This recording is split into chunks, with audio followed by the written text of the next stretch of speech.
Okay, we are recording. So I want to talk about a little bit about beliefs. And when I say beliefs, I also group a lot of different things into what that means. So beliefs are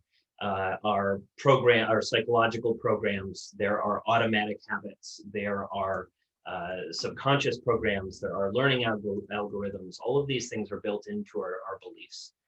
And from childhood, we are basically sponges telepathically absorbing the beliefs of our parents. So the way that our parents show up, the way that our parents interact, the way that our parents move energy through them is going to effectively imprint on the child certain templates.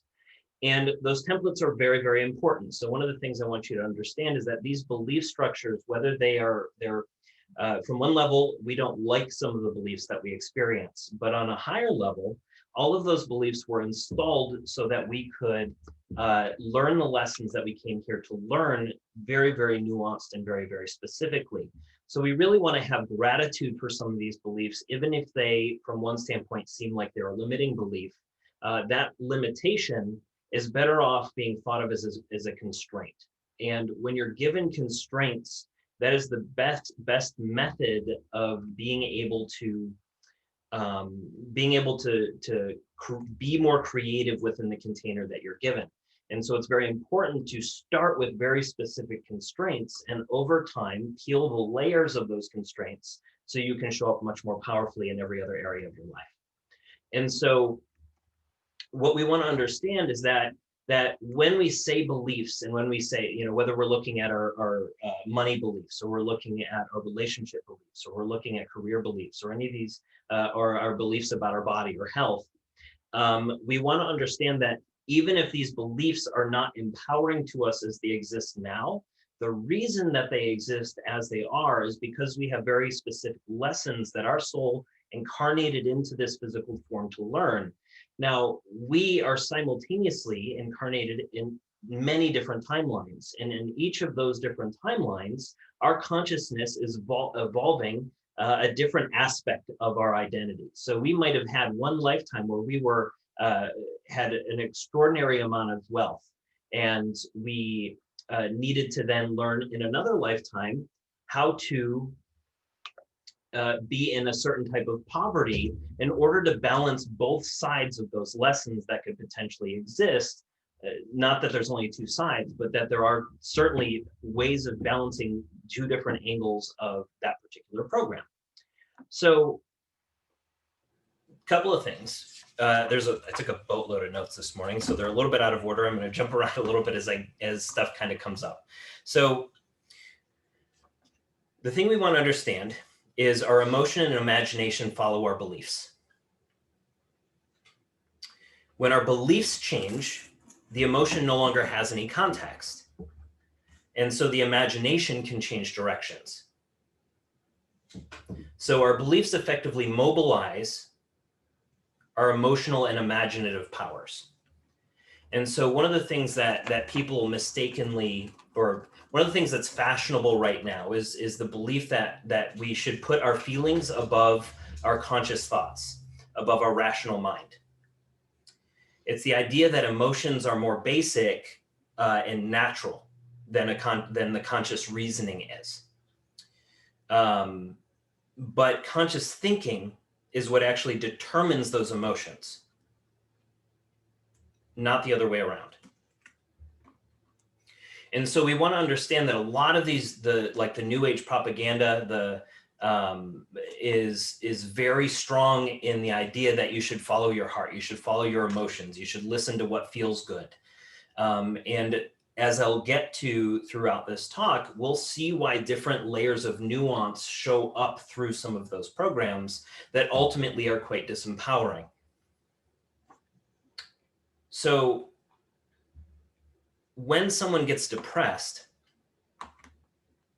that doesn't just happen in an instant. That is something that builds over time because you have a belief that generates the emotion, that generates those implied emotions of depression. And so as that is generated, they're an indicator that you've been consciously entertaining basically negative beliefs that generate that despondency. And I'll get a little bit more into depression and some of those emotions a little bit later. The thing I want you to think about is that if emotion could be trusted above conscious reasoning, there would be no need for aware thought at all. So we really want to understand where emotion and conscious reasoning and intellect and these things all weave together. Because if we're following all the rules that are being presented in modern society, saying, okay, follow your emotions, follow your heart, but you're having conflict between the energy and the direction that your heart is leading you in and the intellect that says, that's not quite how it's done. You're being given a very distinct indicator of what beliefs are laid out before you in the action steps that you would take to fulfill whatever it is that you're trying to fulfill. So our mind is meant to perceive the physical environment clearly. And then its judgments that it makes on the environment that it's experiencing, whether it's an emotional environment or it's just our physical environment or it's our career, environment is a wide term there. It activates the body's mechanisms to bring about a response to that. And so if we have different beliefs that are conflicting within this environment, it's not going to give us a clear template with which to interact with the things that are external versus the information that comes out internally. So we want to examine our value judgments. What do you give value to? What is important to you? The thing you want to realize is that you're hypnotizing yourself constantly through your own thoughts and suggestions. At the same time, those thoughts and suggestions are giving you a very important indicator of where those beliefs are and what you believe based on how that information can come to the surface.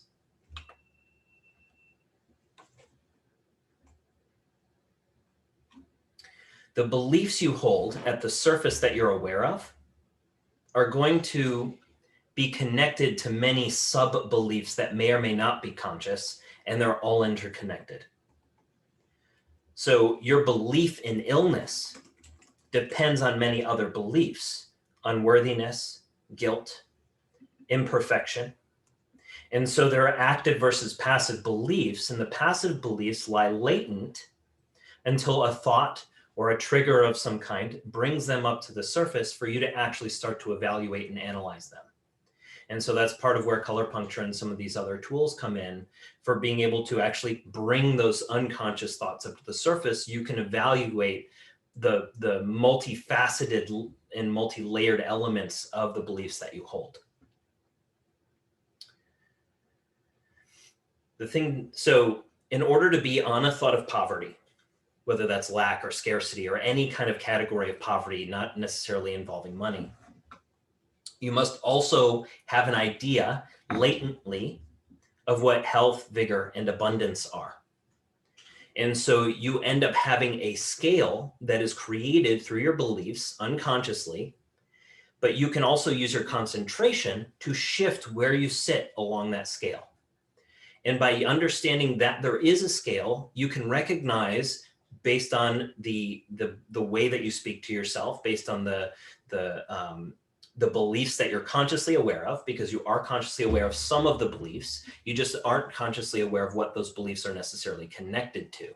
And so when you start to see those beliefs based on the emotions that you're feeling, based on the frame of reference where you want to be, you can start to understand how your beliefs might be inhibiting you being on that teeter-totter on the side that you actually feel like you want to be on. Neither of the sides necessarily being the better or right side. They're all based on being able to learn the lessons that you came here to learn. So imagination, emotion, and reasoning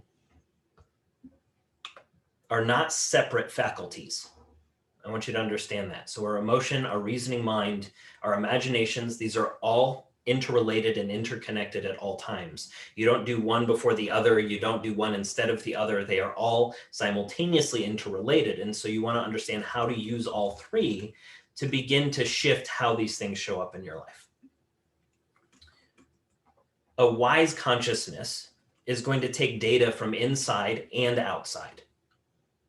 It's not just going to say, okay, I need to reject the external world and not pay attention to anything that's happening. And it's not going to be someone who rejects the internal world out of fear. And so if you follow the conscious mind alone,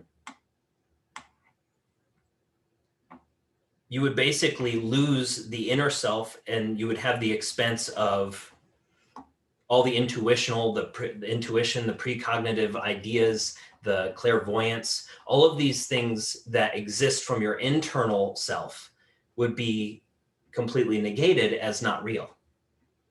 Versus if you are only following the intuitional self, only following the emotional self, then you effectively are saying that your intellect is inferior to the inner conscious being.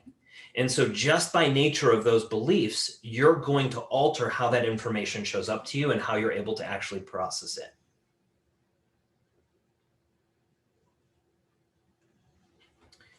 This also begins to imply that all information is hidden. And so if we believe that our belief structures are unconscious and therefore hidden from us, we create the result of having difficulty finding those beliefs just simply because we believe that they are hidden from us. When those beliefs are always at the surface, and when you find that surface belief, it allows you to follow breadcrumbs down through the chain. So your beliefs,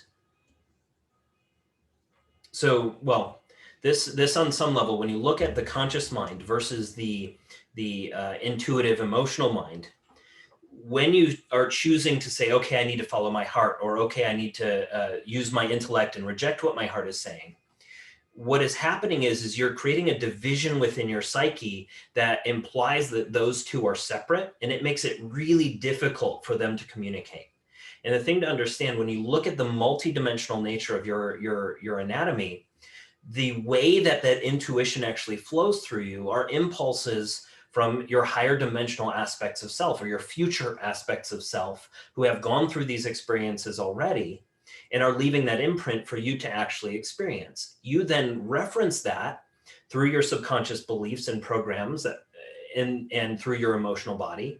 And then your rational mind takes this sequence of information and puts it together linearly so that you can cognize it and understand what to do about it. Now, if you have different beliefs that are in place that are disrupting the way that the rational mind can organize it, or you're saying, well, this piece of the information is not worthy, I shouldn't listen to that because that's demons talking to me, right? Then you're going to have a disruption in the signal path that is interrupting how you can actually translate and move that information through you. So we are physically oriented, and so the conscious, it would make more sense that the mind is meant to make deductions about the nature of reality. If it wasn't the rational mind that was here to make deductions about reality, and we were supposed to only follow our emotions, we would not have free will. So the more we recognize the balance here in terms of the emotional information that comes up, we have to understand that there's an emotional aspect that comes from our second energy center, and there's our rational mind level of the mind that exists in our third energy center.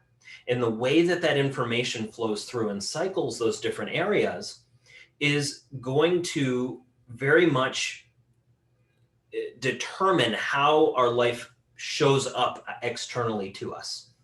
And so if we have beliefs that cause us to reject certain elements of it or judge certain elements of it, it can create a very disempowered signal path that doesn't allow you to have the clarity that really is what you're asking for.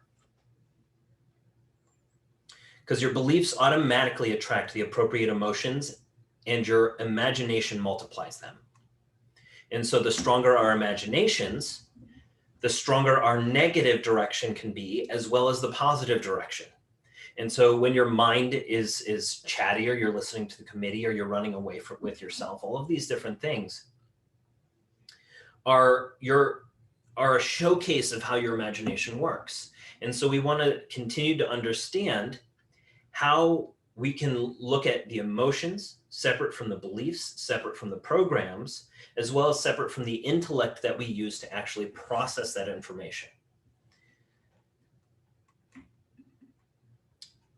You live in the body of your beliefs. So the beliefs that you hold are what shape your body. It's what shapes the way that your health is. It's what shapes the way that your life shows up around you. All of those things are going to be expressed in how your body shows up.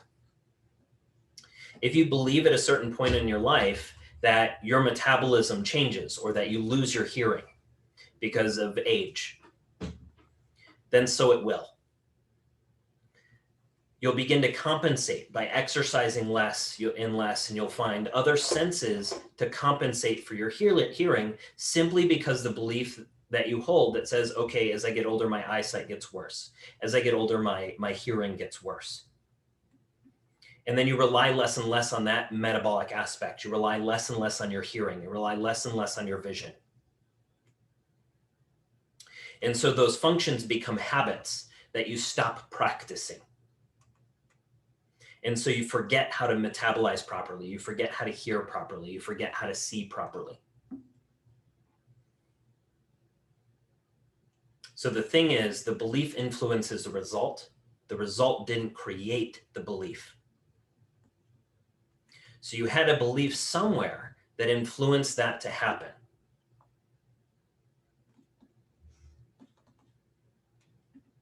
You might have a belief that vision fails alongside hearing as you age. But this is tied to another belief.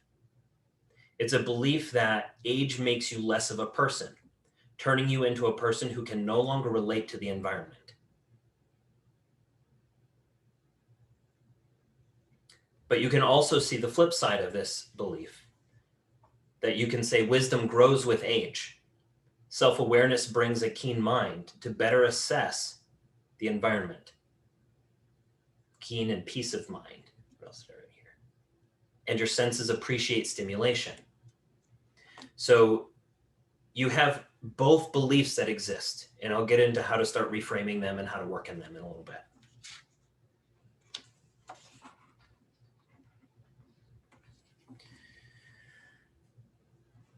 Your ideas and your thoughts are not phantoms without substance.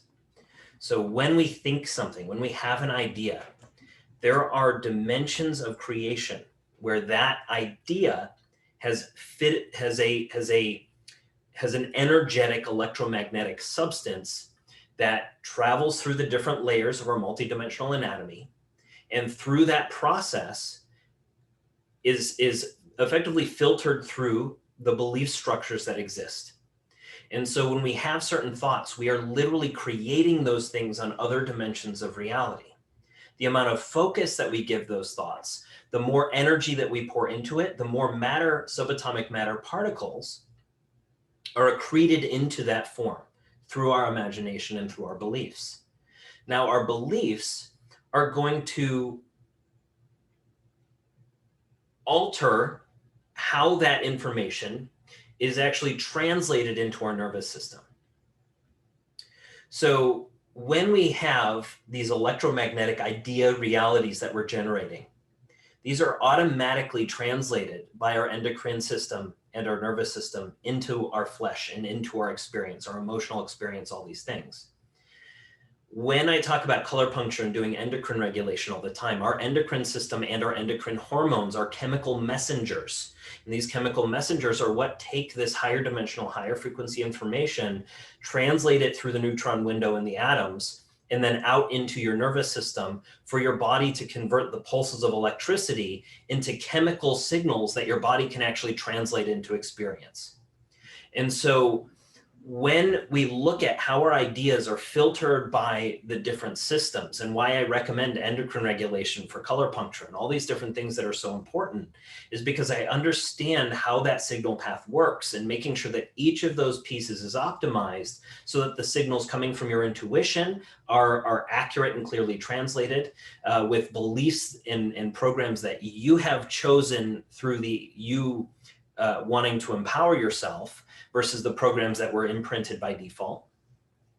And then you can also take your external circumstances, and then you can hold yourself accountable to both the energies that you think you have versus the energies that are shown to you through the outpictured reality that you're experiencing through your relationships, through your career, through your experience of your career. All of those different things get filtered that way.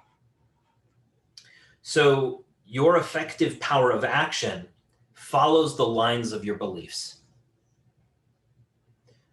If you believe that all information opens you, or let me step back, that's not correct. So if you believe all information that is given to you, which is happening a lot in the mainstream right now, that opens you up to a barrage of conflicting data. And when you have a lot of conflicting data, you end up having multiple lines of action and multiple lines of power, and that becomes blurred. And when those signals become blurred, you're going to have a much harder time discerning the most potent method of action and the best way to step forth and make decisions. And so it's always good to have more data. But at the end of the day, we want to understand why we have confusion in certain scenarios. So we know on one hand, making decisions gives us more information. That additional information allows us to make better decisions as we go. So we don't get stuck in limbo. We don't get stuck debating decisions endlessly because we're not sure which is the best choice. All of that experience, whether you're debating your decisions or you're making decisions really, really quickly, are giving you insight into the beliefs that you hold about what those decisions mean, about who you are in making those decisions. And all of those become really, really important for you to analyze in your process of self-awareness.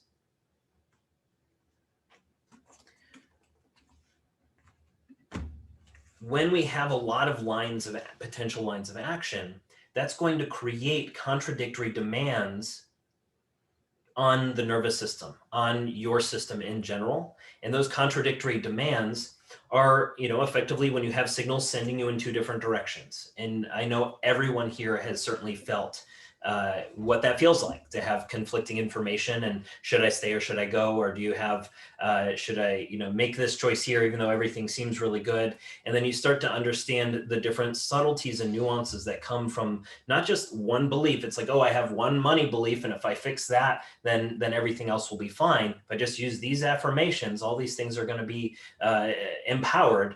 But what we have to understand is that surface level belief leads us to other beliefs that it's tied to. It leads us to other energetic stasis that's in us. It leads us to the traumas that we experience that influence those beliefs. It starts to teach us what those individual experiences started to imprint on the unconscious level that influence why we have certain beliefs at the top level, or why we have certain behaviors at the top level that will lead us to those beliefs.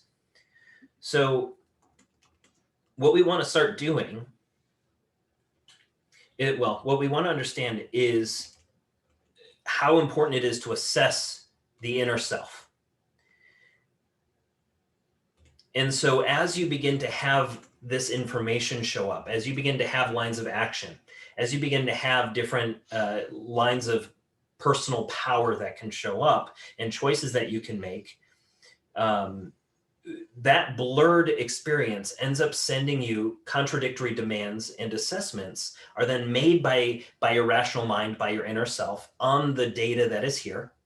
And then your life naturally is going to send you back feedback.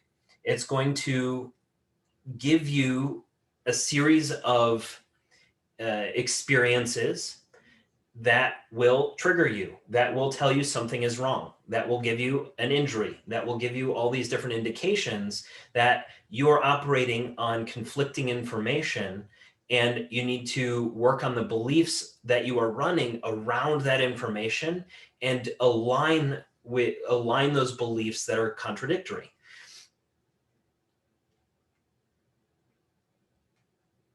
So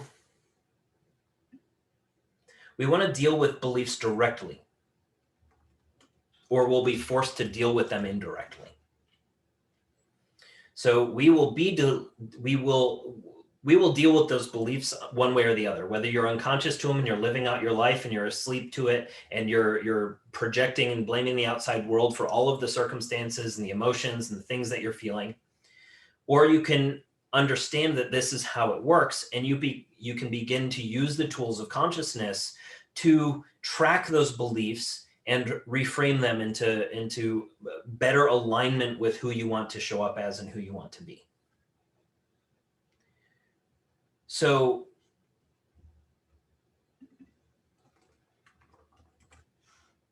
you want to begin to initiate the action you want to occur.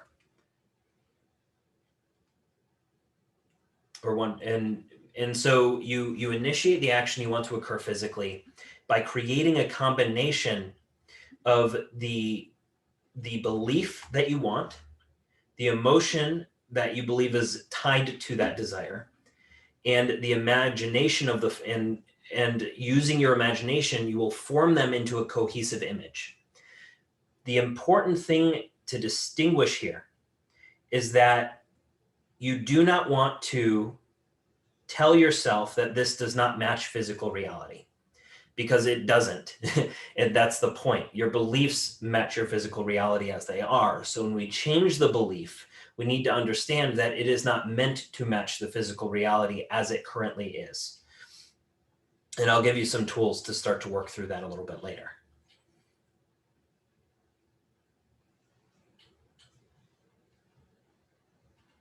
So there's an interplay between conflicting beliefs that causes our energy leaks.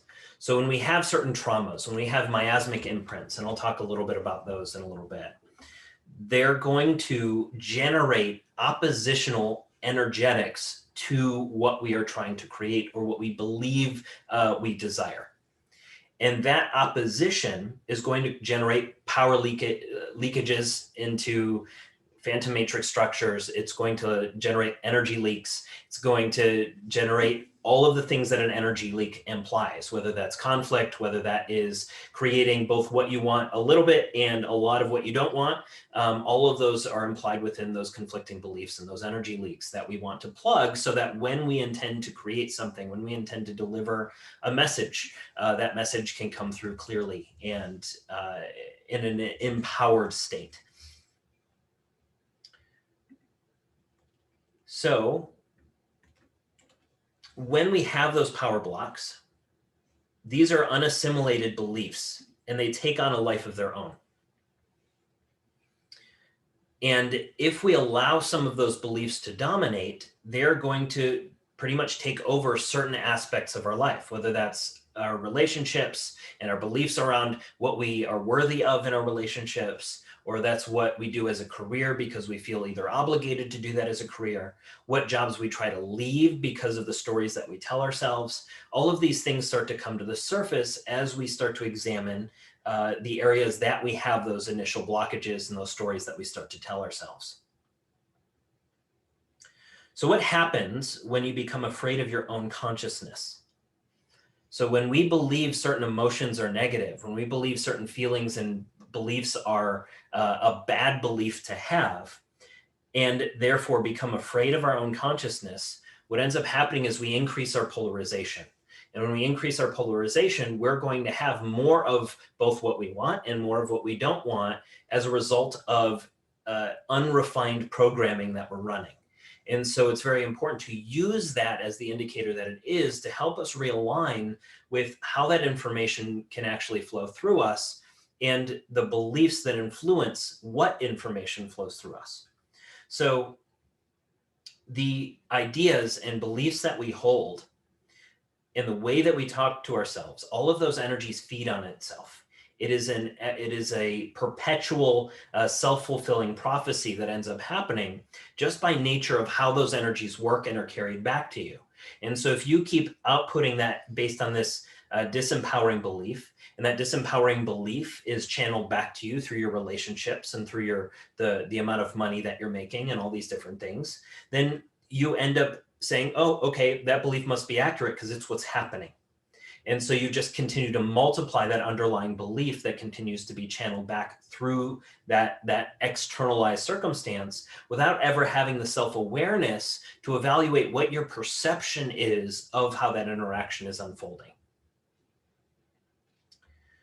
So,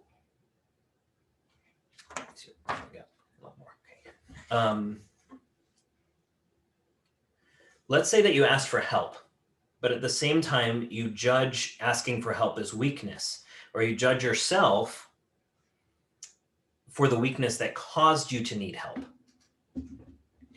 That is a very strong opposition to maybe what your intellect is saying, you need help, and what the emotional drive is from the disempowering belief that exists. And that's going to create a lot of inner turmoil. Because what ends up happening is you start to believe that your inner self is dangerous. And these individuals who believe that the inner self is dangerous in that respect, where they don't want to look at their shadow, they don't want to look at negative feelings, they don't want to entertain any kind of negativity whatsoever, because they hold, even if they consciously know, okay, the shadow work's important, they might still say, well, okay, well, this negative emotion is coming up. I don't want to manifest a negative thing because I'm feeling this negative emotion, because that's what all these different law of attraction and different things have taught people and distorted the underlying truth behind how these energies actually work. Negative emotions are not going to create negative outcomes. Negative emotions are a symptom of a belief structure that exists that is causing that level of emotion to flow through you. So if you are constantly blaming the emotion for the problem and not feeling it, you end up building charge within that emotion, and it doesn't end up flowing. And so what ends up happening, I might get to this, I think I'll get to that later. So when you are judging the inner self as dangerous in that respect, you start to feel powerless to understand yourself.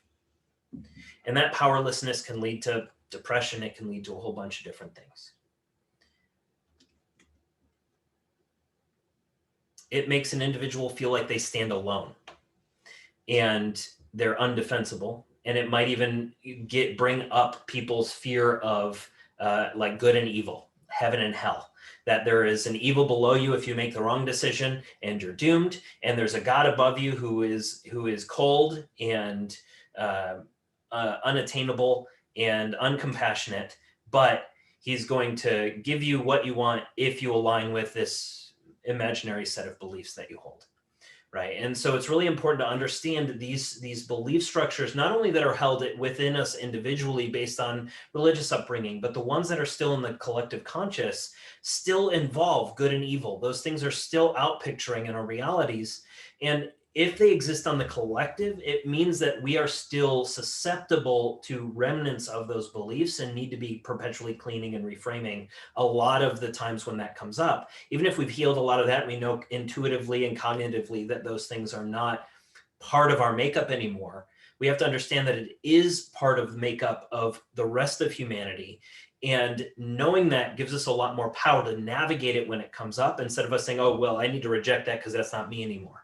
If it is coming up, it's because that belief still exists within you, and you need to allow that energy to flow, because if you don't, it's actually going to cause a lot more harm than good.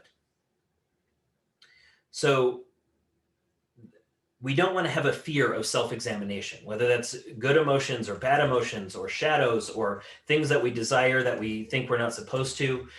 All of those different areas that we judge ourselves for and we're afraid of entertaining the energies of are some of the most important areas to entertain just by looking at them, giving them attention, giving them focus, asking them questions, and engaging with it rather than running away from it.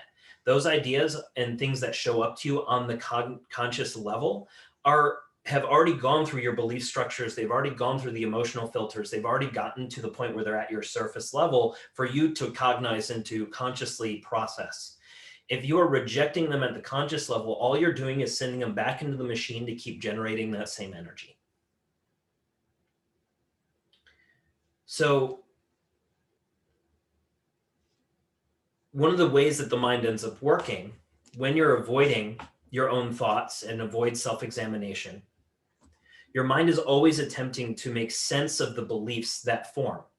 And so what it's going to do is it's going to arrange the beliefs that make sense based on this overall doctrine. You're going to take this overall heading that has been imprinted for you, and then all the other beliefs are going to be matched with that. And if they don't match that overall overarching belief that has been created, that life is inherently safe or life is inherently evil and dangerous, those overarching beliefs a lot of times are going to be aligned using your rational mind into a form of pattern that your body uses to process information.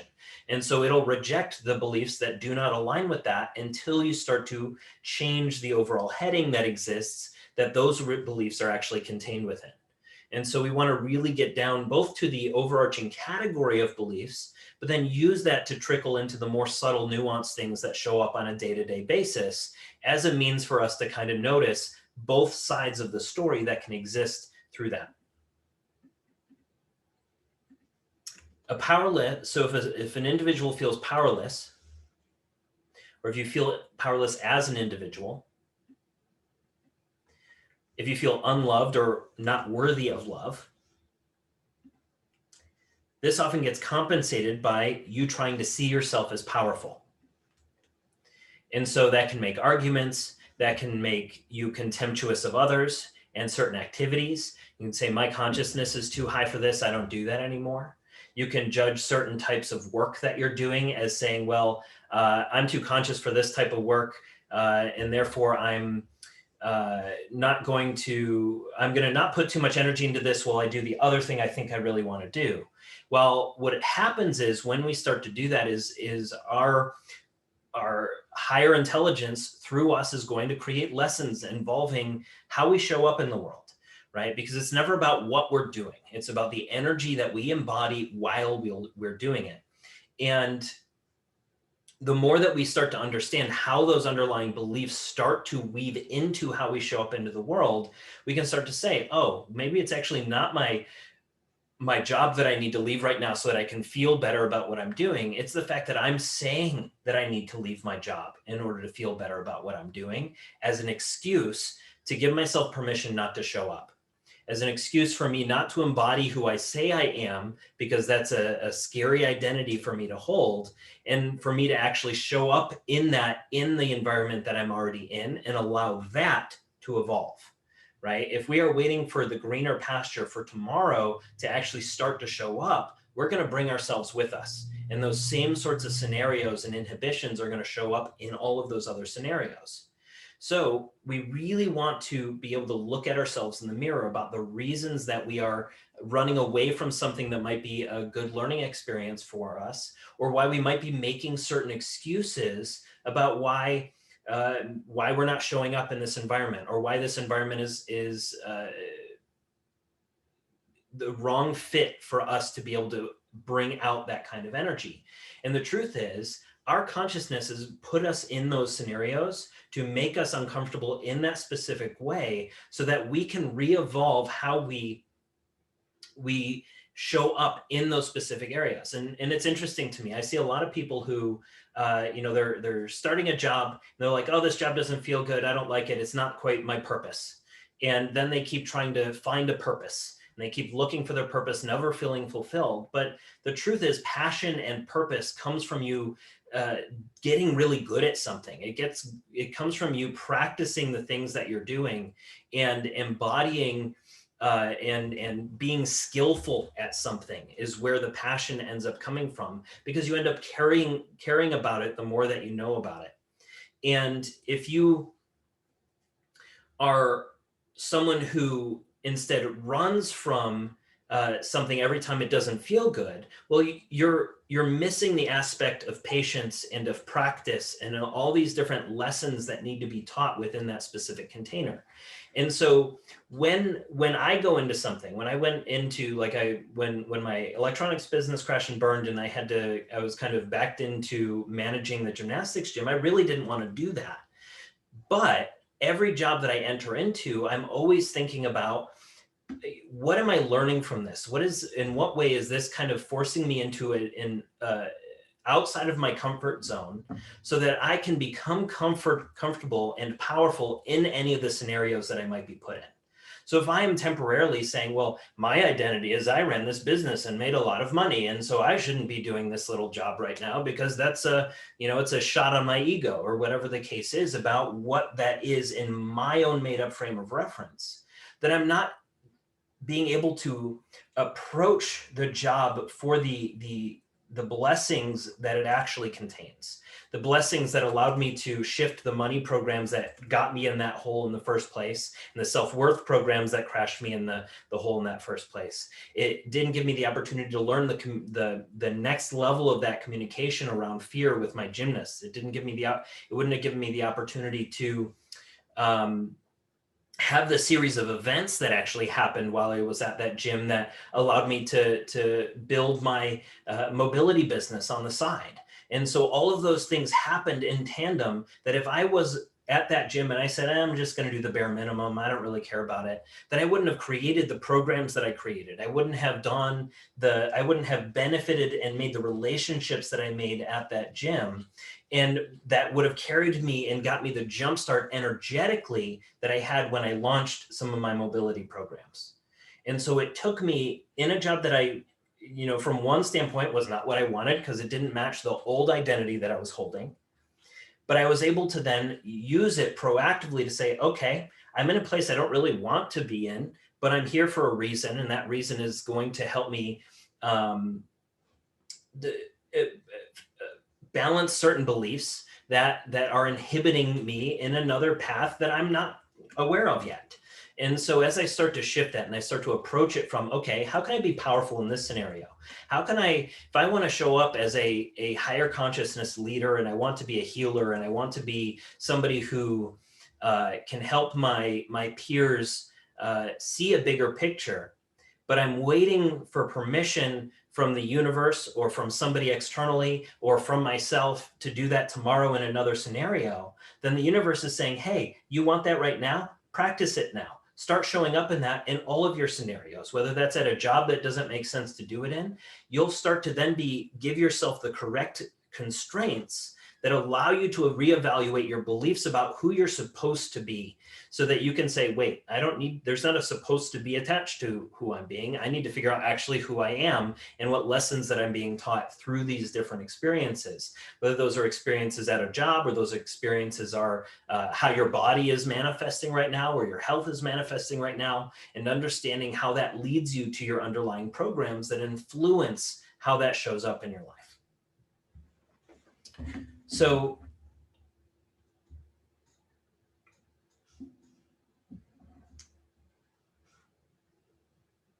let's see.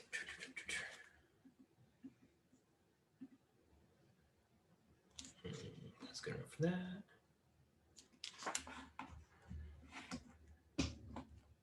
So our beliefs direct the emotions that we'll have.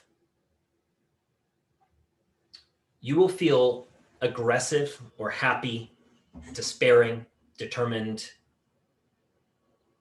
according to the events that happened and your beliefs about yourself in relationship to those events. So I'll say that again. You'll feel aggressive or happy or despairing according to events that happened, but also in relationship to your own self-perception.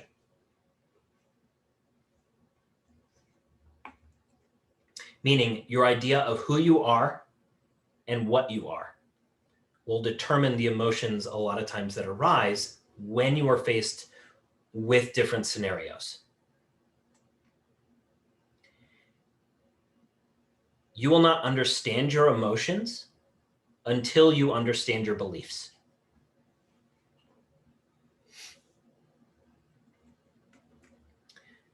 And if you don't understand your beliefs, it will seem that you feel aggressive or upset without reason, or that the emotions come out of nowhere without cause. Why do I feel this way?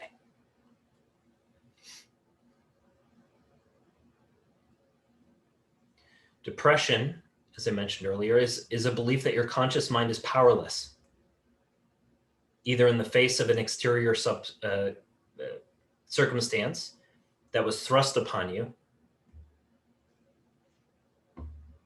or you might feel that before a strong emotional event, and that's building up from within, and you feel powerless to control it.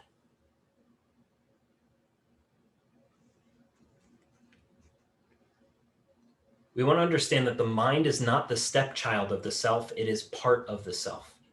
Our emotions are not separate from the self. Our intuition is not separate from the self. Our higher selves are not separate from the self. When we think of these things as separate from us that we connect to, we are missing the fact that they are all multidimensionally us simultaneously.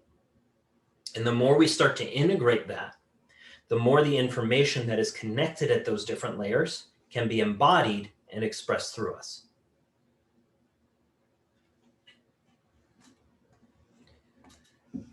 Positive thinking and the positive thinking kind of agendas, love and light, all those different things, this often causes more harm than good.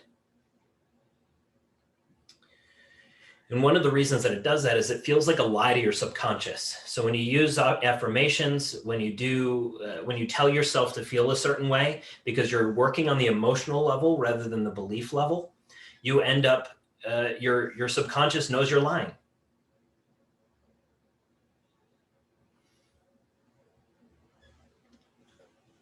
And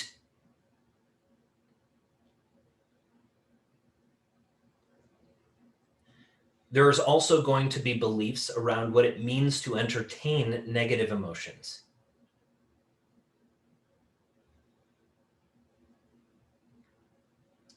So if you believe that it is bad to entertain negative emotions, your experience of entertaining negative emotions will reflect that.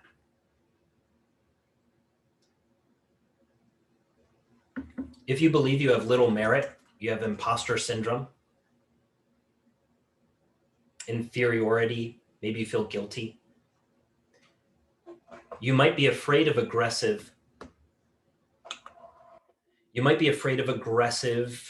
feelings, because it seems that someone much more powerful than you could retaliate.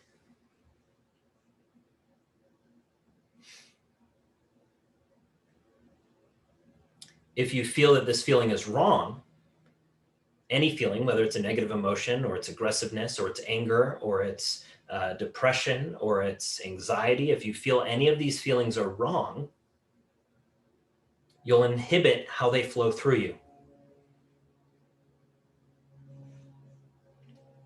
When you inhibit how they flow through you, you're going to feel more guilty, because it'll increase the aggression you experience towards yourself, which will further deepen your unworthiness.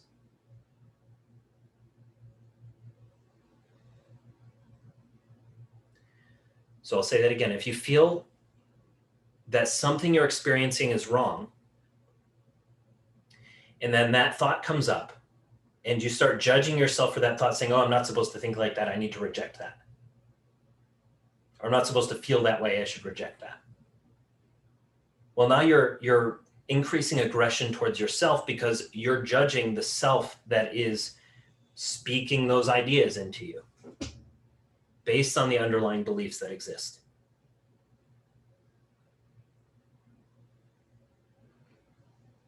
If you then go and read self-help books, which you know how I feel about those, probably.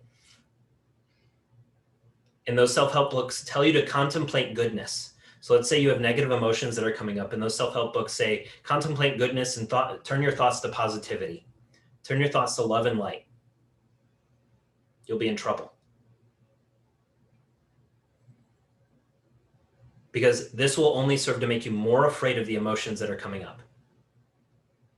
You will still not understand those emotions. You just might hide them more cleverly. Because what happens is you're like, okay, negative emotion, need to reframe and look at the positive emotion. Need to reframe, look at the positive emotion. But what are you doing when you do that? You dodged the expressions that were already coming up and compartmentalized them. And when you start to do that, you're teaching yourself that, oh, this thing is scary. I need to put it in a box and not look at it. That is an underlying belief that is going to create your reality in a lot of different layers, and how that expresses through you and how you interact with people.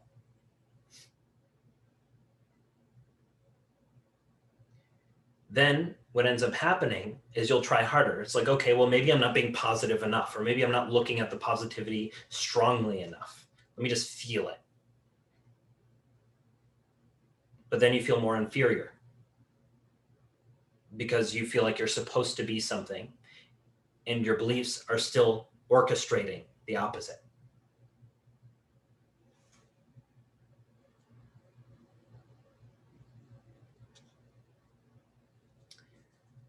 So these are good things to think or ask yourself. What do you think of yourself? What do you think of your body? What do you think of your daily life? What do you think of your relationships? And what I want you to do if you answer those is I want you to objectify those answers. Don't filter them. Just say the honest truth, not of where you want to be, not of what you want to believe, but what you currently look at it as. And when you can do that honestly, it will give you a very distinct roadmap towards what beliefs you hold around what you believe that should be, as well as what you believe it already is.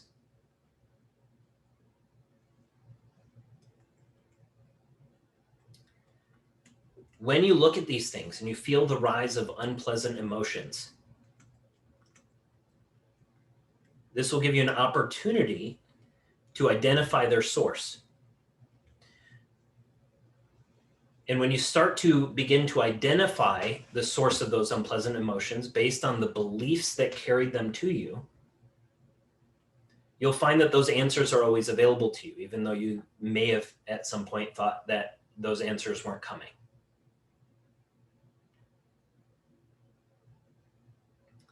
When these feelings come up, the unpleasant emotions, the unpleasant thoughts, don't ignore them. Don't substitute them for something else. Don't compartmentalize them.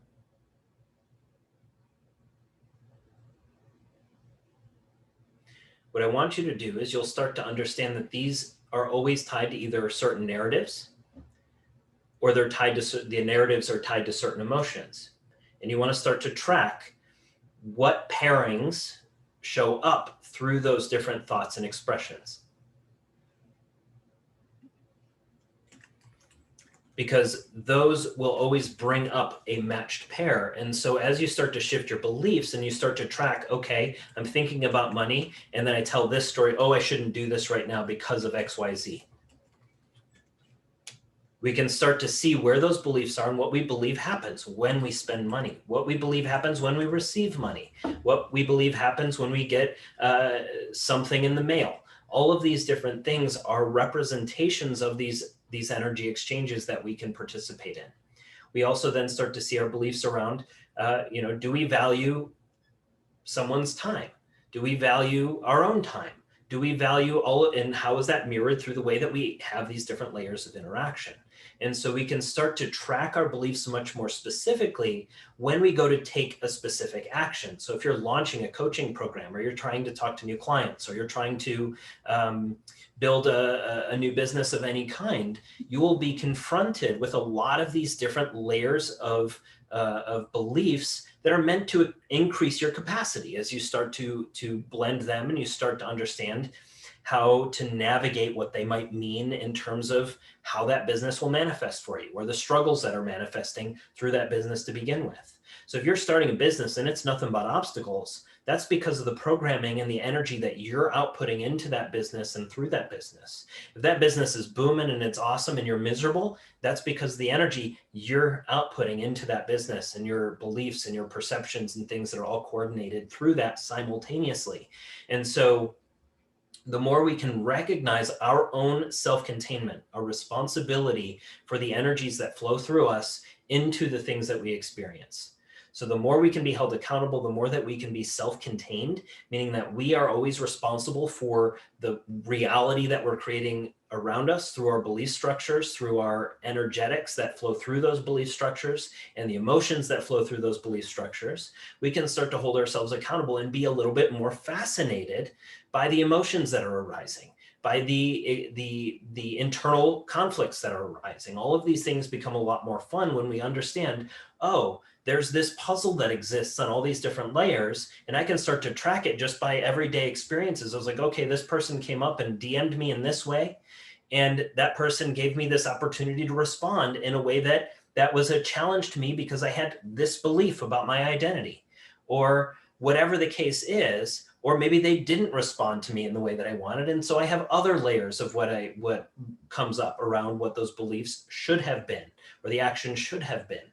And so I can start to trace all of those different subtle interactions around both the emotional state in my experience energetically of that interaction, as well as the outpictured result in terms of, did I get the result that I thought that I wanted or that I believed was the one that I should have gotten? And can I start to track all of those different layers and hold myself accountable to creating the reality and the experience that I want to create? So a person who is sure of himself is not angry at every slight, but a man who fears his own worth is furious under such conditions. So we can start to understand our worthiness. We can start to understand our subtle fears of what emotions we're afraid of looking at.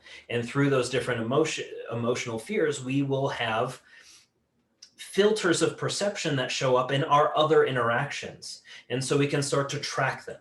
And we can start to pay attention to them, not necessarily because we have to journal about it every day, or we have to necessarily track it in any kind of physical format. When I say track it, what happens is once you start noticing this stuff, you'll notice it everywhere. And then you'll start tracking it because it's fun. And you'll start understanding, oh, well, I tracked that and then I shifted this kind of thing because I realized that program was disempowering. That thought process was disempowering. And I see that other people actually live on a completely different belief structure than I do and are living what I believe is the life I want to live. Or they're approaching something in a way that I wish I could approach it in that way. And so you start to shift how your behavior and how your interactions occur and how all of those different energies can flow through you. So the free flow of emotions through you is what is going to lead you to your beliefs. If you are inhibiting any emotions, whether it's joy or sadness or any polarity within any of these, or anger or frustration, then you are not allowing yourself to get to the heart of the beliefs that influenced that emotion in the first place.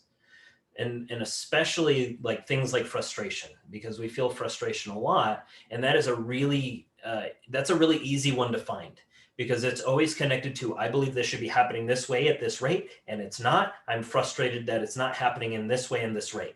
And so you can start to see what you thought it should have been, what the program says it should be, and then you can start to say, well, that's teaching me something. What is that teaching me? What is the feeling I experience associated with that? And is the thing I believe should be happening actually empowering, or is it something that someone else has projected onto me, I've internalized, and I'm running someone else's program into this experience, and it's saying, you need to run your own experience. And so that starts to come up. When we have a belief that good mental health means being cheerful and resolute and kind and never crying and never depressed and never showing disappointment, we are denying quite natural dimensions of our human experience. And if we believe that some of those feelings are dangerous, we will fear them, and then we'll panic anytime any emotions other than calm start to surface. And so we become afraid of all feelings. And so it's really important to allow whatever is coming up to come up, but also simultaneously not just let it pour out so you feel better. Thanks for the OJ reminder. I probably need it pretty soon. That's funny. I got my OJ. Drink the juice. OJ. Drink the juice. Okay.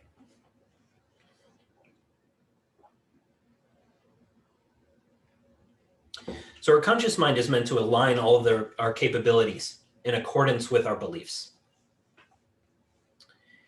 But if our beliefs are limiting in terms of what we believe our capabilities are, our reality is never going to reflect the powers that are far beneath the consciousness we're currently aware of.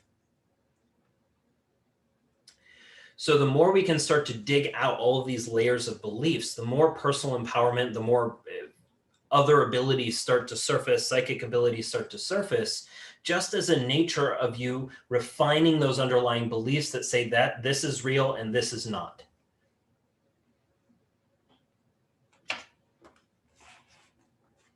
Let me see, I had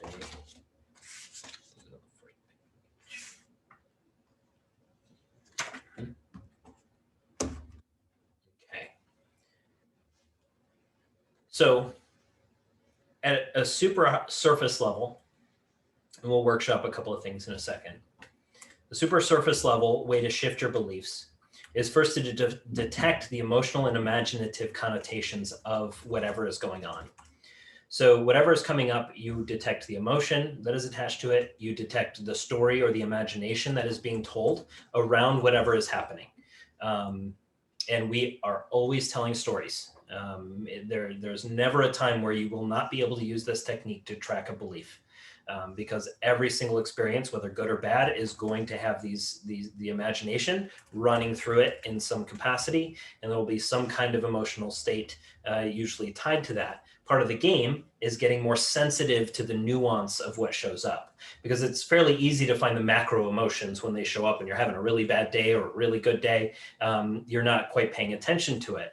It's the day-to-day nuance where something is wavering like this all the time, but where you're running here and you're doing the subtle regulation of your nervous system and the subtle regulation of the information that's coming through, where you're refining how you show up in the world by understanding how those things are processed through your system.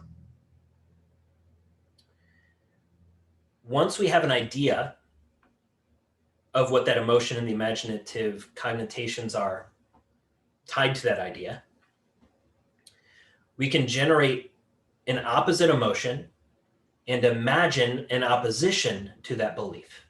So a couple of things need to happen.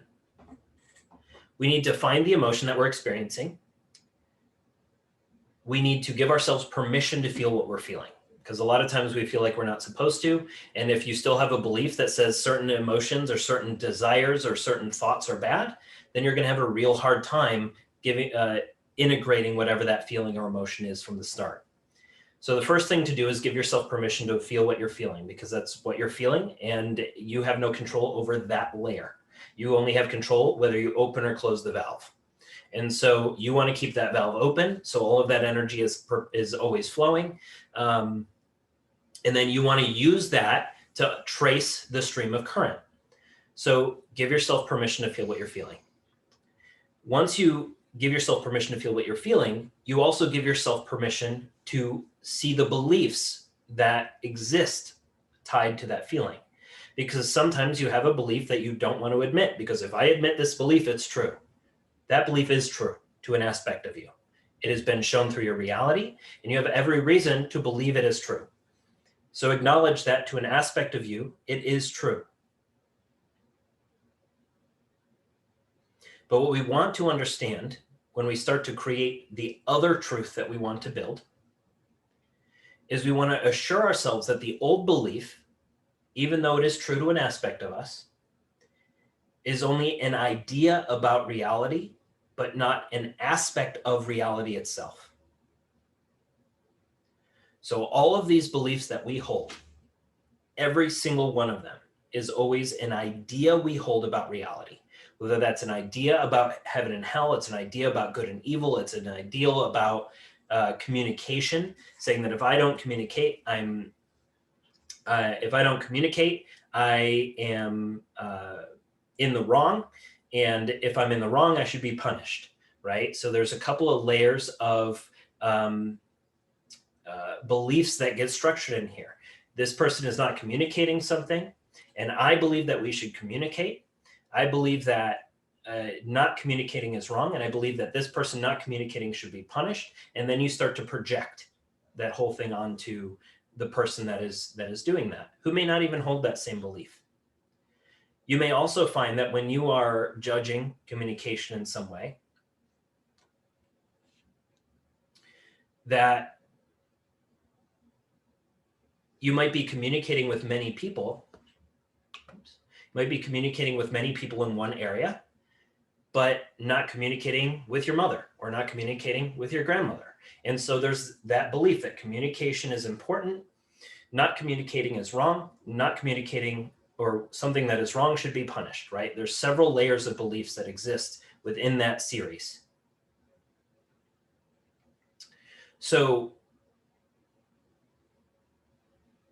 when we have that conflicting belief through our communication, that actually ends up blocking us, and we often blame the outside party for the fact that we are blocked, unless we are the ones who actually hold that judgment around what communication is and and also even just the simpler, if something is wrong, should it be punished?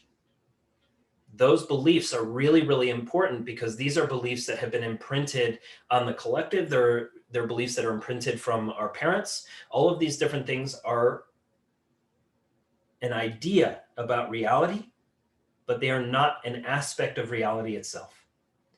And so the more we can start to understand how many layers of our beliefs are actually aspects of reality and not actually physical reality, we can become much more powerful in how we fabricate the world around us and how we interact with that.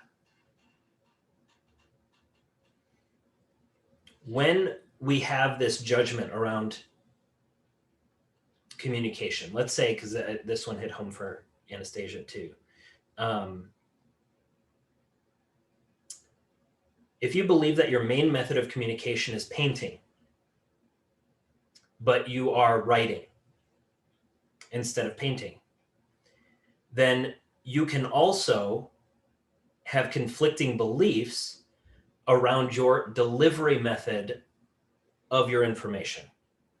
And when you have those kinds of conflicting beliefs around what you should be doing to deliver it, those are going to inhibit and conflict with the flow of that information through you. When we look at punishment, you make a choice, whether that's to communicate or not communicate, for example. But then you punish yourself through your interpretation of what you should have done. Or you punish yourself through what you should be doing,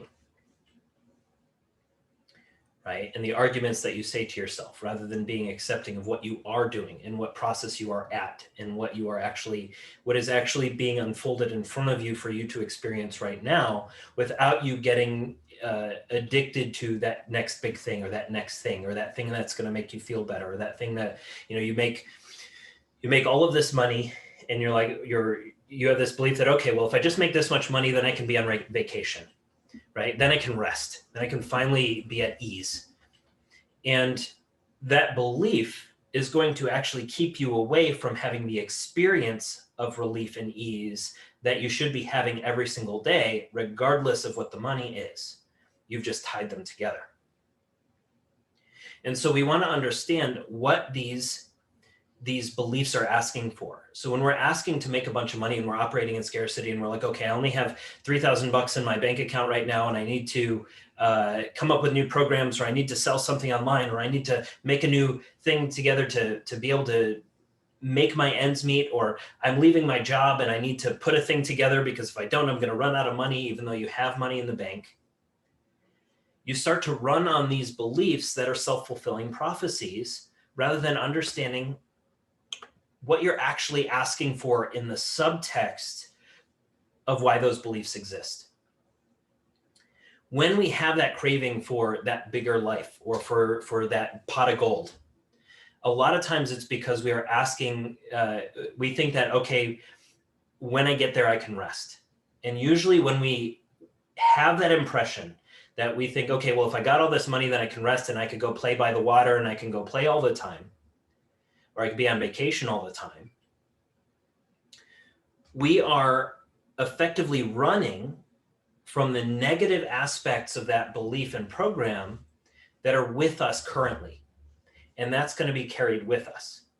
When we recognize what we're running from, the experience of our consciousness in the position that it's at now, and why we're projecting a frame of reference that may not be our frame of reference, because we're saying, well, I'm telling myself I really want to be this type of movement coach. And I really want to teach these kinds of things. I want to do, help. I want to be a healer. And while at the same time, you're working at a job and withholding your wisdom, and you're withholding your ability to guide people because you're like, well, this job's telling me to teach movement and I don't want to talk to people about this stuff. I want to do color puncture, or I don't want to talk to people in this. I don't want to be worrying about superficial stuff on this level. I want to be talking about this stuff. Well, the truth is the conversations you have are up to you. And the more you can recognize where you're telling a story that leads you to a disempowering belief, the better you can show up in the scenarios that you're at now. And the more you'll realize it's not a greener pasture that you're aiming for tomorrow. You're not trying to do these investments. You're not trying to do all of these different things that are going to make you feel better tomorrow. You're trying to find safety. You're trying to find stability. You're trying to find consistency somewhere. You're trying to find reliability. And so how can you start to generate those within yourself so that the outpictured reality reflects a world that is safe to you? Because if you are trying to get that and then feel safe, your reality is going to give you that, maybe, maybe not, and it will still leave you with the feeling where you lack safety. And so that can be in your relationships, that can show up in your career, that can show up when you decide to run from a job or stick to a job. A lot of times we end up leaving something we really should stick to because it's not the activity that we're doing.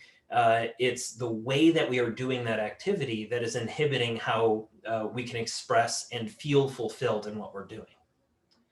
So as we start to track some of these beliefs, obviously money is a really big one for a lot of people, but there's also a lot of little subtle beliefs that show up in relationship and that show up in how we choose our careers in general. If we believe that we're supposed to find our purpose, and every time we start a job, it's not fun at the beginning, or there's things about it that are not fun, well, then we assume, okay, that's not our purpose, and we keep looking.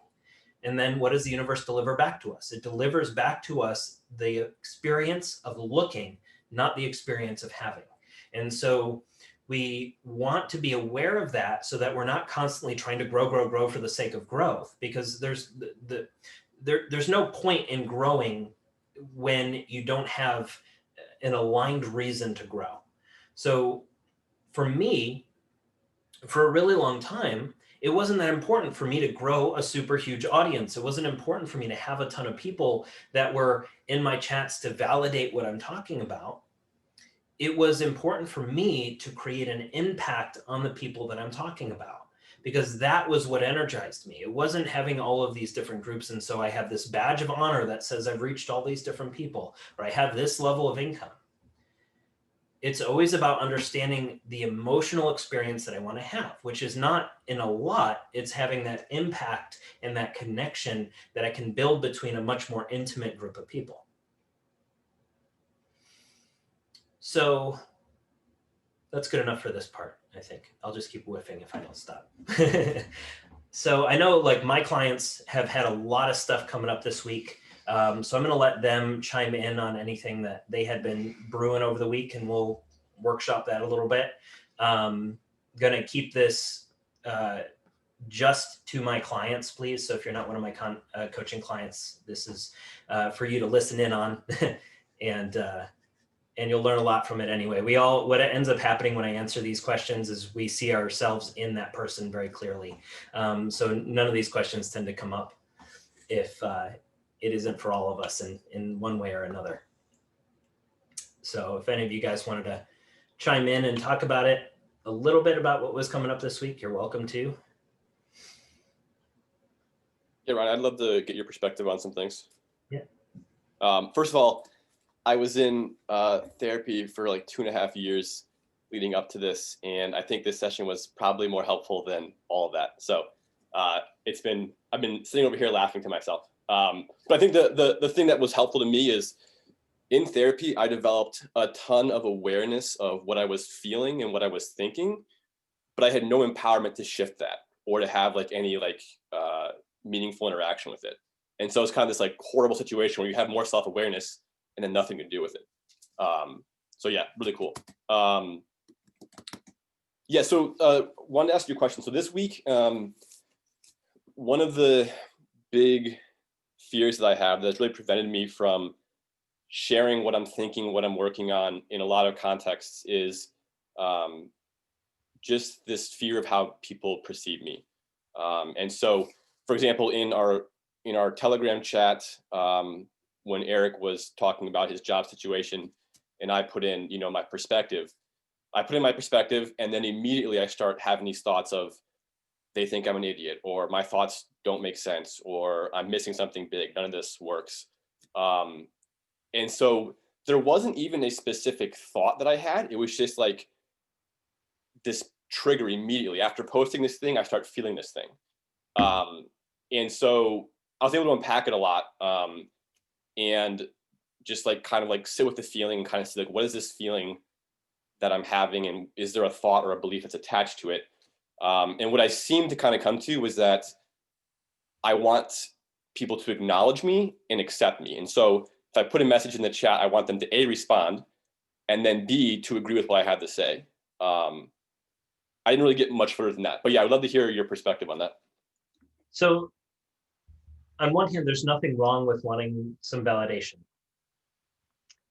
What it points you to is what areas are you not willing to give the things to yourself that you're asking from others. So if you are wanting to be validated in this way, yet you talk negatively to yourself when you post, then it's pointing you towards your underlying worthiness and worthiness of love, worthiness of attention, worthiness of all those different layers of what that entails, that is giving you an opportunity to learn those lessons. So especially when you go to post and you say something and it's heartfelt, or even if it's just really intelligent and helpful, when you have that desire to be validated for what you said, it's usually indicating where you don't have a belief in yourself somewhere, or in the value that you as a human innately have just by existing. And these are really nuanced because these are going to play into everywhere that you communicate. This just happens to be one place that shows up. So it's not as simple as saying, okay, you know that you have an unworthiness program, let's reframe it. It's about understanding the subtle and nuanced areas that unworthiness program shows up. Does it show up when you look at yourself in the mirror? Does it show up when you start to, like, for example, make a post on social media? Does it show up when you respond to different things in the group? Does it show up when you respond to certain things, when you respond to them in the group and not others? And so you can start to track the different layers of subtlety within where that program starts to show up, and start to say, okay, I do have this belief that I'm not worthy of validation. I'm not worthy of, my information isn't worthy, and so I need to get that validation or confirmation. Well, is that true? No, because it's every perspective is valuable, because it has insight and information from personal experience that is based on your reality, which is true to you. And because of that, and because of your just at least cognitive understanding of your own divinity, you have to say, well, either I can choose to be empowered because of my innate divine nature, which is equivalent to everyone else's, or I can choose to be disempowered because the information that I have been programmed with is telling me to be. And so can I start to reflect first on the fact that, okay, there's a program that exists here that says, maybe I'm not as worthy as somebody next to me, or maybe I'm not as smart, or maybe I'm not as good looking, maybe I'm not as powerful, or maybe I'm not as witty. Whatever it is that you qualify at that moment is always it's a couple of things. So your higher intelligence gave you those constraints to begin with. So we're not all meant to be the best at everything. We're meant to have certain aspects that we really suck at, because we need those aspects to balance other incarnations of us to bring us into more cohesive whole. We don't get that necessarily on this lifetime. We might if we do a lot of integration work. But the reality is this is occurring in multiple locations simultaneously, and you're leveling up together. All of your positive aspects and recognizing the things that are programs that are not you, and then you rearranging your point of focus to the things that are both true and empowering, not just true and disempowering, because it being true is irrelevant. Everything is true, and there's always a larger truth. So, oh, sorry, we're getting a roof repaired and they might have just showed up. Yeah, we have a great doorbell. It is drunk. So part of what is happening when these things show up is there's an opportunity for you to first notice that I have that program that exists, and then also then set the intention and the imagination towards saying, okay, there's another truth here. There's another more empowering truth here. There's a truth that says I am, my information is just as worthy. And if that information wasn't important to share, or that information wasn't perfect for this moment, even if it triggers them, even if it makes them uncomfortable, even if it is not acknowledged as the best thing ever, it was what came through, which means it was exactly what was supposed to come through, because it's the only thing that could have come through. And so that requires a level of trust and faith in how that stuff flows through you, and will allow you then because we all have that. We all wonder, I was like, oh, did I say the right, did I miss this detail? Did I say the right thing? Did I have that piece of information that was really necessary for them to be able to give me the response that I wanted to get from it? But the truth is, it's not about their response. It only is when you have that belief anchored. When you start to realize, wait, I'm saying this because this is coming through me, and this is as much for them as it is for me, then I can start to listen to what I'm saying because I'm speaking to myself at the same time, right? And you can say, well, if I'm speaking to myself, then of course this is good information, right? Because it's always useful information in that regard. And that is very empowering, because a lot of times, and a lot of us run that program where we want to have somebody acknowledge or respond or validate what it is that we're saying, or agree with us in some way. And that's always pointing us back to certain areas of our own unworthiness and our own self-doubt and our own placed programs that say that either these are required in order for this friendship to work, and that's a truth, but there might be a higher truth to that, right? And so part of the game here is to acknowledge what you believe is true, find what that thing is that says, I really think people should do this, and say, okay, is there a higher truth? Well, I guess I could give this to myself, or I guess I could be okay with them not giving it to me.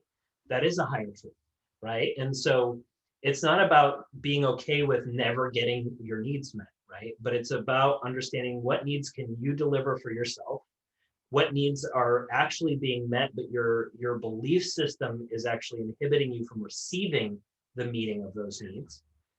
And how can you start to integrate that sort of multi-layered aspect?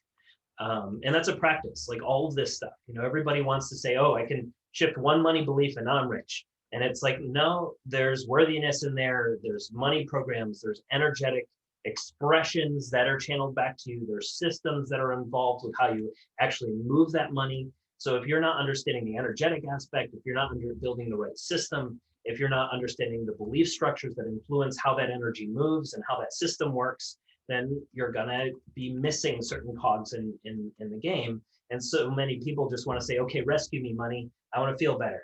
And so you say, okay, I feel better. And then the money never shows up because it's not, you have disconnected pieces. And so there's so many layers of it. There's just so many layers of how these things are going to show up for you. And you have to track them at the level that they show up. So right now you notice, okay, I'm sharing this thing. I have this self-talk that shows up. Okay, that's the layer that I'm in. Let's peel that layer, right? It's not, there's not a finish line. You never get done.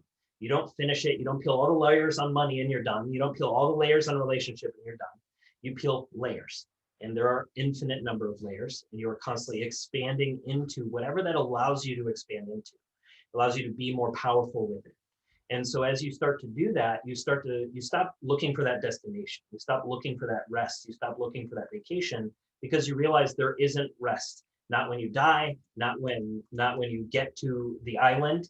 None of that stuff ever exists as rest for consciousness, because consciousness is eternal and perpetual.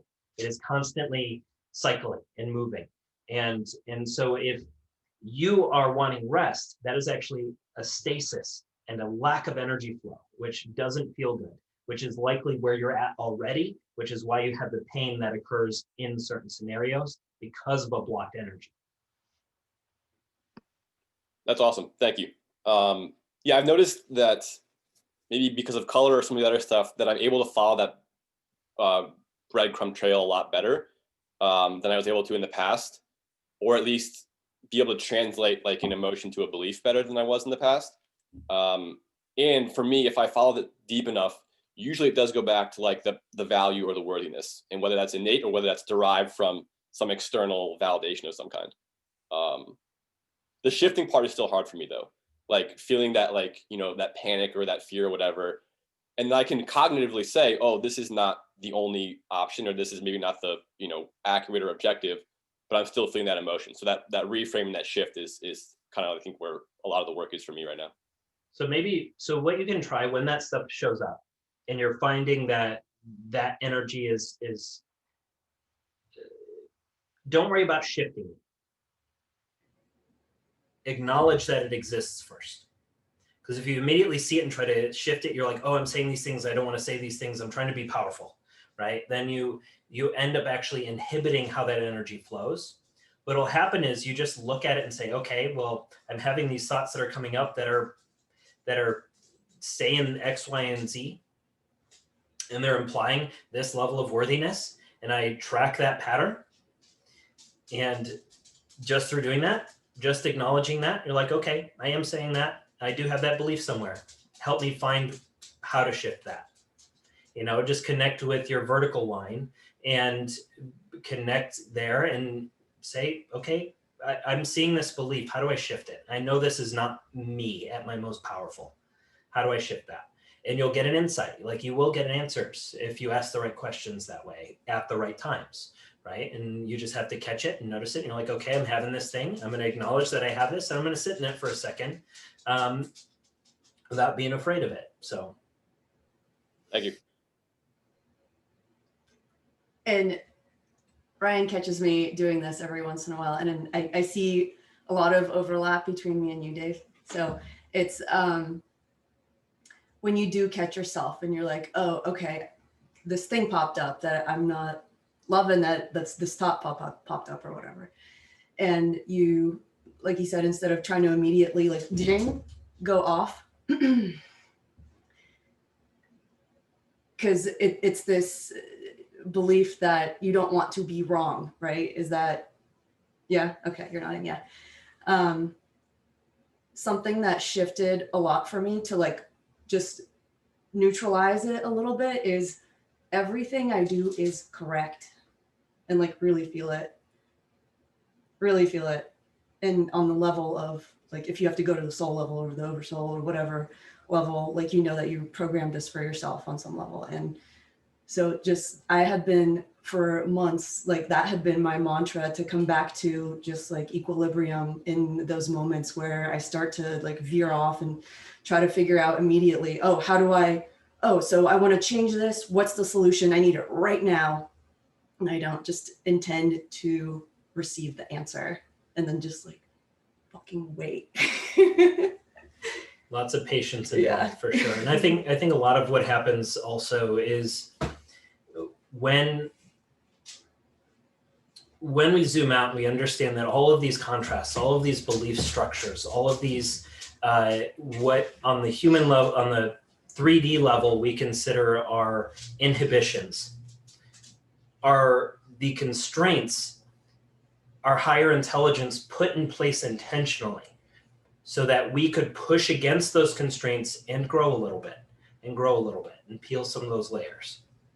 And so when we recognize that, when we are feeling disempowered and unworthy, it is because we are co-creating that both back up and from the vertical down into our experience for our greatest benefit. We can really appreciate how those things unfold, and it becomes much less antagonistic when we go to process it. It becomes much more fun and empowering, because it is fun and empowering when you realize, oh wait, I'm playing a game and I have to solve these riddles, and I have to figure out, okay, I have these, I want this thing to happen, but when I try to make it happen, instead of me manifesting a tree house, I manifest a rubber duck. Then I can start to adjust the subtleties and nuances that cause that energy to siphon in the wrong direction. And that becomes really fun, because once you get through the initial programs of feeling safe in your body and feeling safe in your life, and having that sort of level of stability that's created, then you can start to really experiment with what you can expand into, because it's not about just making more money. It's not about just reaching 1 million people necessarily with what you're doing. It's like, okay, what other things is my higher consciousness drip releasing to me every single day? Every single day you're getting messages. Every single day you're getting nuanced, subtle inputs from your higher intelligence that's helping you learn these things. And when you start to trace them and recognize that that's an everyday occurrence that's going to go on forever, then you can really start to have fun with how those things show up, because now you're co-creating it. Now you're actually doing the dance that you came here to do, and you can actually start to really impact people, and you can start to really connect with people. You can start to understand your belief structures. You can understand the truths at different layers and be able to process those more clearly. And all of that stuff is a lot of it. It's very powerful. And it takes, us first doing the work where we look at the things we're programmed to think we're not supposed to look at. And once we can get over that initial hurdle, a lot of stuff starts to unfold in terms of our personal power, in terms of our ability to show up, in terms of our ability to have accountability around how our life is showing up for us. All awesome. Right. Thank you.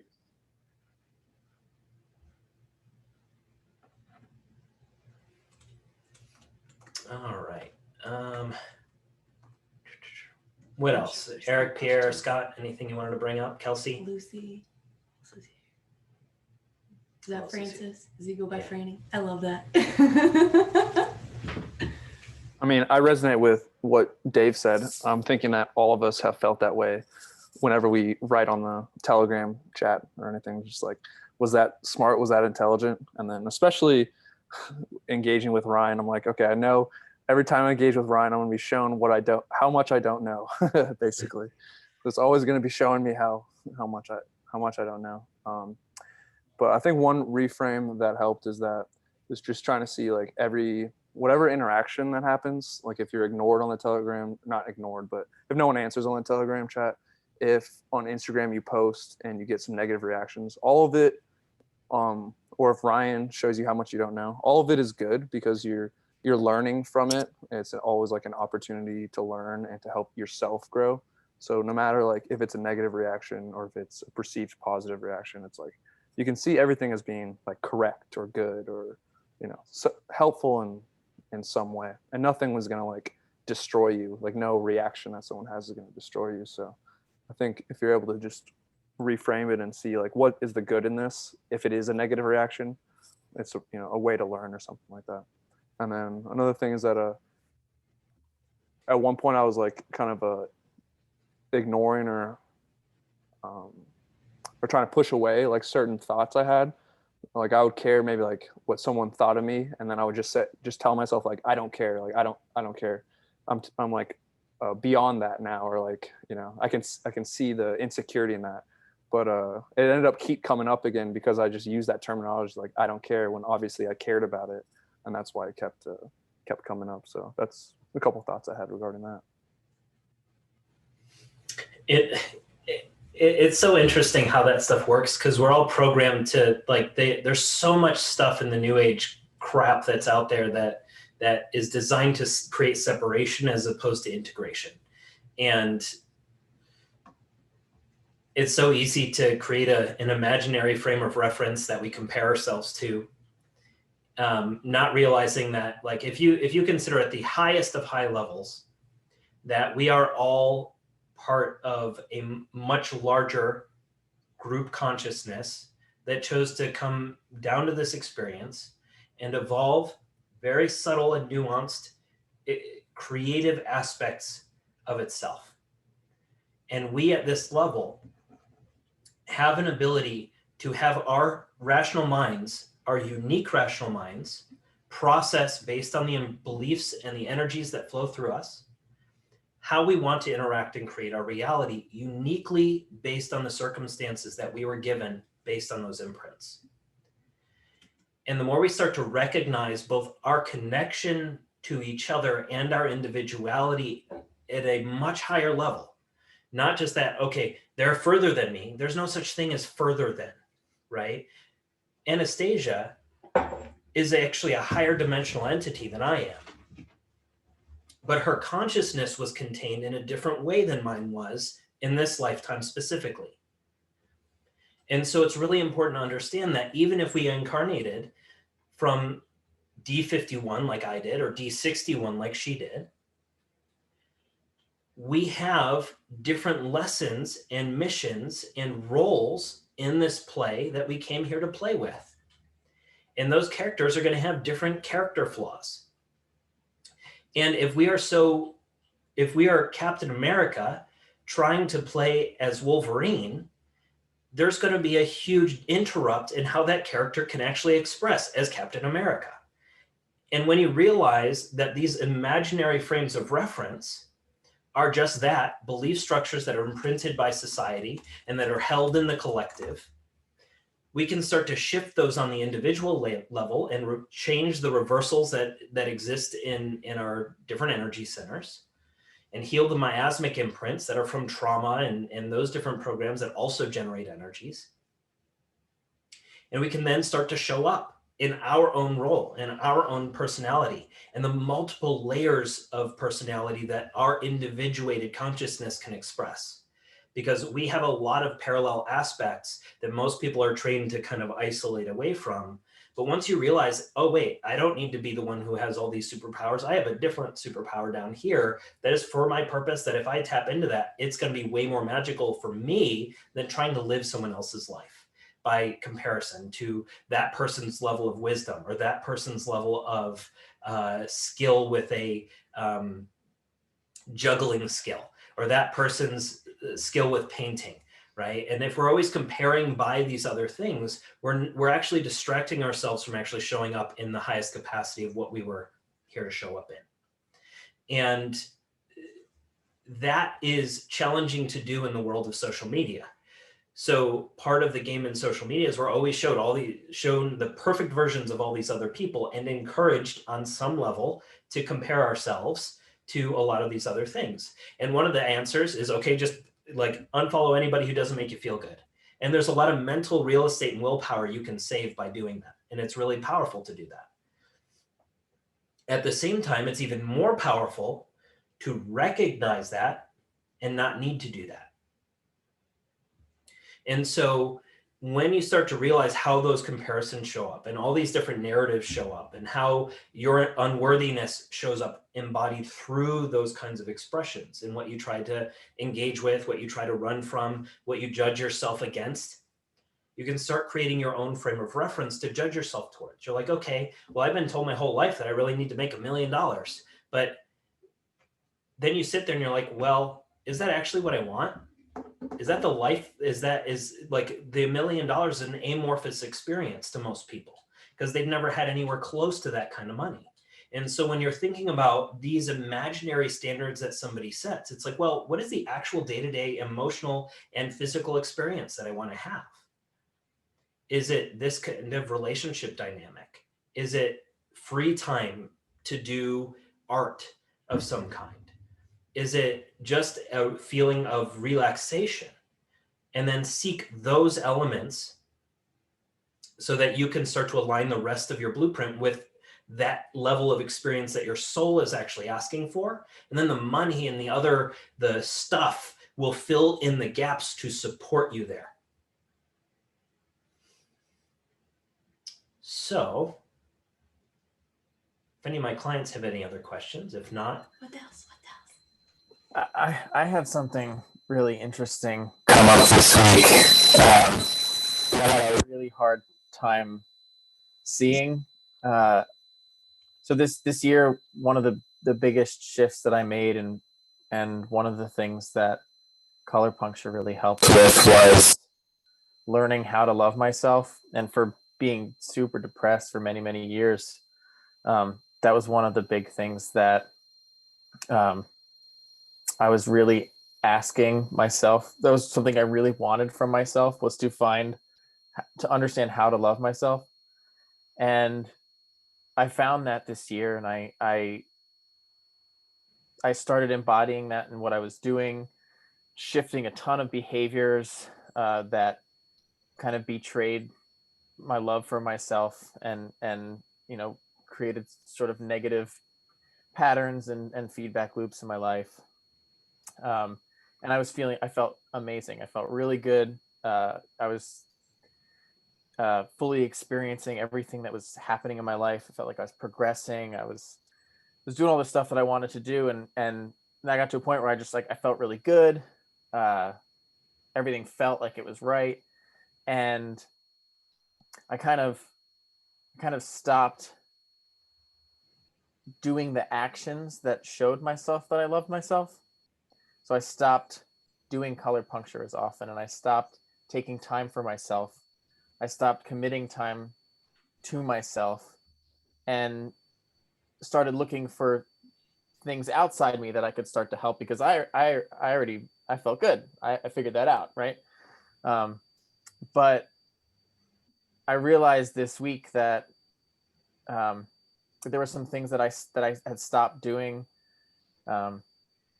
because I wasn't so sure about how I felt about them anymore. But they were practices. They were self-love practices, and I stopped taking that time for myself, and I realized it was affecting me pretty significantly.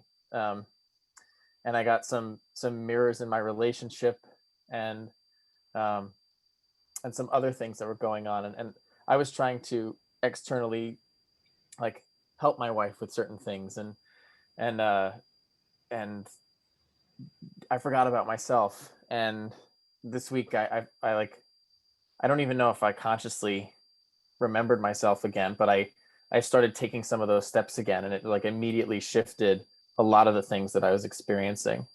But yeah, that was just really interesting for me, that I kind of forgot about that and then slipped into these sacrifice programs again, not taking the time for myself. And we do that's going to happen no matter how good at this game you get. Part of the realization here is you don't get to a point where you stop needing to care about yourself, or you stop needing to care for yourself, or you stop needing to do self-love practices of any kind. Not that you need to run, there's always the risk of always running away to self-care every time you feel bad. But there's also the idea that the bridge between the action of self-care that eventually builds the belief, or the action of self-love that eventually builds the belief and sturdiness of embodiment of self-love that shows up in all of those areas without everything else. Yeah, and so, you know, like I said in the, you know, in the love video, you can only deliver love to others based on your capacity to deliver love to yourself, and so or in ratio to that. And so if you are there's beliefs around, you know, when we start to diminish our ability to deliver love to those around us, and we recognize, okay, well, maybe I'm not loving myself, which is why I'm not receiving love from them, or I'm not feeling like I'm able to deliver it to them in the right way, or it's not being received, or all of these different mismatches in frequency that can show up. We can look at it and say, okay, well, I'm not giving enough to myself, or I'm not listening to something somewhere, and step back and allow us to understand that there's multiple layers. It's not always just the action, it's also an attitude. You know, there's certain attitudes that end up showing up around those practices, or around just the energies. You're like, okay, well, I'm doing all these other things, so I don't have time for that right now. And so when we look at where we dedicate our time, we also can look at where we dedicate our energy. That is going to start to lead us towards the deeper rooted beliefs around what we think self-love is doing for us. And also, lose my train of thought a little bit. I'm running out of juice. You barely drank any. I know, that's why. It's funny, I get so much frequency that comes through these things, and by the end I'm like, okay, running out of batteries. But basically what we want to think about when these kinds of rhythms are coming up, one, they're going to come up all the time. Our goal is, instead of these rhythms being huge, they get more and more nuanced and subtle, and we regulate more, right? And so color puncture is an extremely good tool for that, but sometimes you'll find color puncture doesn't fix it, because you need that experience for something else that you need to interact with. And so this was one layer of self-love and recognition. You're like, oh, okay, I was loving myself, I was doing these things, I was showing up, and then I stopped showing up and I lost the feeling I wanted to have. Okay, now I can tie those things together to be more powerful, just by, not necessarily because you're like, I need to do, but because you recognize the connection of those energies. And so simply by connecting those energies and understanding how that is co-creating your relationships and co-creating your perceptions, you can start to say, well, am I running away from something that I need to acknowledge and sit with? Or am I holding myself back in some way because I'm not giving to myself in some way, and I'm expecting something externally to give me permission, or to show up in some way to allow me to do this? Or am I judging, or am I seeing something? Am I seeing a behavior? Am I seeing an action that I judge myself for doing in some way? And can I start to reevaluate? Can I start to then, instead of looking at that judgment and not liking it, and start to say, okay, where do I do something like that? And be able to reframe those underlying beliefs and those underlying inhibitions and energy leaks, which will then bring that back to the surface as well. And so as we get more nuanced with color puncture, especially with the higher, the stronger color puncture treatments and those kinds of things, it can really, it can bring up a lot of really nuanced stuff and push us into experiences we thought we solved already, but from a different layer. And so there's always new lessons to learn. And if we think we can just check something off the list so we can feel good, we're not actually learning the lesson at the deepest levels of what we're trying to learn there. You know, on our first couple of levels, it might be, okay, I was loving myself here, and then when I stopped, this stopped showing up. But then the next level is going to have more nuance. It's going to have more information that you're going to have to process. And all of that gets to be a lot of fun when you're not always looking for, all of that. And that's what happens. That all the lessons show up again, more nuanced. And you'll continue to refine those in terms of patience, in terms of practice, in terms of accountability. All of those things get more nuanced, and you end up being pushed to a stronger contrast within those nuances, and you get to be skillful within that. And eventually you just get really good at it, that you just are really fast at adjusting, and it gets more fun, and you're not as pushed by the waves all the time. But at And the not same judging, time, right? and not judging, Yeah, you know, yourself really for that. So if those things are showing up again, it's like, that's not a fault of yours. It's like, that's part of the game. It's, you get to be more artful and judgment masterful slows down in your it. transient response. So, and so the more you judge, the more noise is going to be on your circuit, the slower your circuit is going to be at regulating and adjusting to the frequency that's coming in. And as we do this healing work, more frequency comes in. So your regulation circuit gets blown wide open because you need to regulate at higher frequencies and faster. And so as you do that, you then can control that bandwidth. You can then reintegrate it, and then you can show up at a higher capacity. And then you'll get blown open again, and you won't be able to integrate it, and you'll learn to integrate it, and then you'll be able to show up at a higher capacity. You know, we get really lost in having downloads and all this information, but really those are only coming in to help you embody, to help you show up in your greatest capacities, whether that's in your relationships, or that's in your career, or that's in just you doodling in your notebook. All of these different things are signals from your higher intelligence about telling you you're where you're supposed to be, doing what you're supposed to be doing. You're just judging what you're feeling while you're doing it. When you don't have control of that, you know, you only have control of how you process it afterwards. That's why accountability is so important. All right, so we're going on almost 2 hours here. So I think I will call that a day for today. Like I said, these are all recorded. They get uploaded. If anybody wants the recording, you can send me a DM and I can sell that to you. And you're also obviously always welcome to join the archives. There's over 100 hours of stuff in those archives already, of all kinds of content. From everything. We just did a lymph session a couple of weeks ago. I think I was going to actually do a organ visceral mojo kind of session just for organ release that deals with the lymph. And then we were going to talk about how the lymphatic system, the organ system, the emotional system, color puncture, the fascial system, all of these structure on the different levels when you have different beliefs and programs, and how those emotions then manifest through those different portals and create your reality. So that's a pretty cool session. Well, it'll be a couple of sessions really. Kelsey wants it. It's a lot of information. So it'll probably take a couple of sessions, but I did the lymph a couple of weeks ago. That was really, really powerful. Lymphatic system is your psychological buffer. And so if you have stasis in your lymphatic system, eventually it turns into stasis and crystallization in your fascial system. And so there's a lot of layers to how that stuff starts to show up, and where you can start to work to get those energies flowing again, and also to clear your templates of those distortions and reversals. So lots of other things that we're going to be talking about. I say this now, but usually the morning of the chat, I am told to do something completely different. So we'll see what comes up next week, but that's kind of my plan for now. And I'll hopefully see you guys next week as well, and talk to you throughout the week.